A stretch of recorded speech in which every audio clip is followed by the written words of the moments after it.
Hi viewers, Tamil சமையல் ஸ்டுடியோவில் சுவையான அவல் உப்புமா எப்படி பண்ணுறதுன்னு பார்க்கலாம். நான் இப்போ 250 கிராம் அவல் எடுத்து வச்சுருக்கேன். இதை தண்ணி விட்டு நல்லா சுத்தம் பண்ணிக்கலாம். பாருங்கள், இந்த மாதிரி நல்லா சுத்தம் பண்ணிக்கோங்க. இப்போ இதில் அரை டம்ளர் அளவு தண்ணீர் சேர்த்துக்கலாம். தண்ணி சேர்த்துட்டு இதை 2 மினிட்ஸ் நல்லா ஊற விடலாம். ஊறிட்டா அவல் நல்லா சாஃப்ட் ஆயிரும். அதுக்கப்புறமா உப்புமா பண்ணோம்னா ரொம்பவும் டேஸ்ட்டாக இருக்கும்.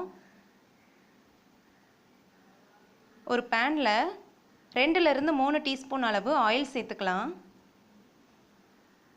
எண்ணெய் சூடான உடனே அரை டீஸ்பூன் கடுகு,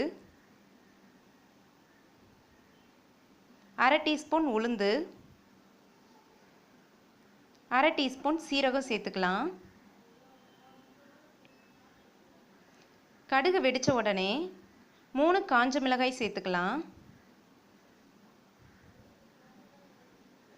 கொஞ்சமாக கருவேப்பிலை இலை. இப்போ இது கூட சின்ன சின்னதாக கட் பண்ண இஞ்சியும் பூண்டும் சேர்த்துக்கலாம். இதை லைட்டாக வதக்கிக்கலாம். அப்புறமா அரை டீஸ்பூன் போல் மஞ்சள் தூள் சேர்த்துக்கலாம். இதை ஒரு வாட்டி நல்லா மிக்ஸ் பண்ணி விட்டுறலாம். ஒரு பெரிய வெங்காயத்தை சின்ன சின்னதாக கட் பண்ணி சேர்த்துக்கலாம். மிக்ஸ் பண்ணிவிட்டு இந்த வெங்காயம் நல்லா பொன்னீர் ஆகிற வரைக்கும் வேக விடலாம். இப்போ பாருங்கள், வெங்காயம் நல்லா வெந்திருக்கு. இப்போ இதில் அவல் சேர்த்துக்கலாம். இப்போ 2 மினிட்ஸ்க்கு அப்புறமா பாருங்கள், அவல் நல்லா தண்ணியெல்லாம் உறிஞ்சிருச்சு. நல்லா சாஃப்டாக இருக்குது. இப்போ இதை நாம் வெங்காயத்தோடு சேர்த்துக்கலாம்.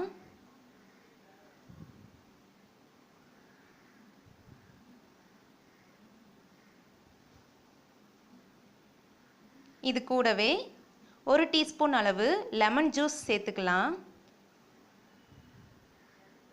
சேர்த்துட்டு ஒரு வாட்டி நல்லா மிக்ஸ் பண்ணி விட்டுறலாம்.